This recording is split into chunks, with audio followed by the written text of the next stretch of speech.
I am Father Dion, a Catholic priest of the Military Ordinariate of the Philippines and the Executive Officer of the Office of the Chief Chaplain of the Philippine Army. And this is Salita ng Diyos, ang ating gabay. Today is Tuesday, February 3, 2026, of the fourth week in Ordinary Time. Today's scriptural readings tell us about faith that holds on when life hurts. That today's readings place us face to face with two very human realities, deep pain and persistent faith. In the first reading, taken from the second book of Samuel, chapter 18, verses 9 to 10, 14, 24 to 25, and 30 to chapter 19, verse 3, King David mourns the death of his son Absalom.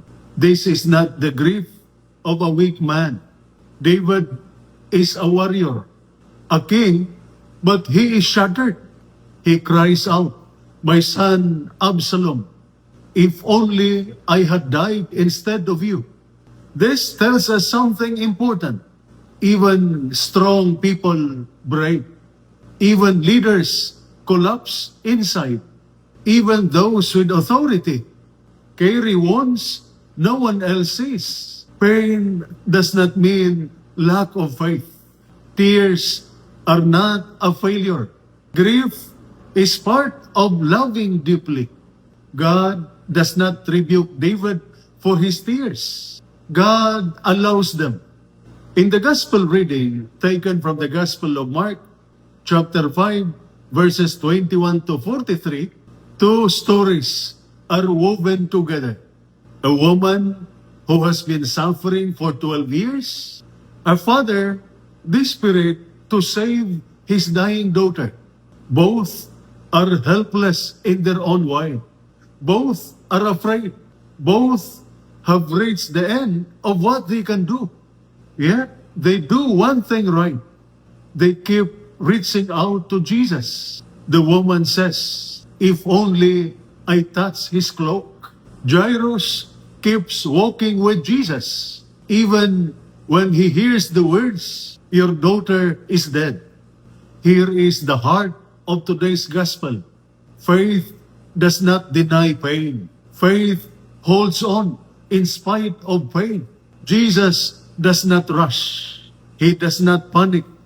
He stays present. And where Jairus is present, death does not get the last word.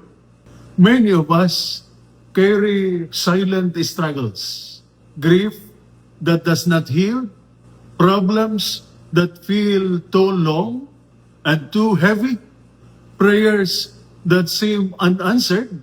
Today's message is simple and honest. You can cry like David and still belong to God.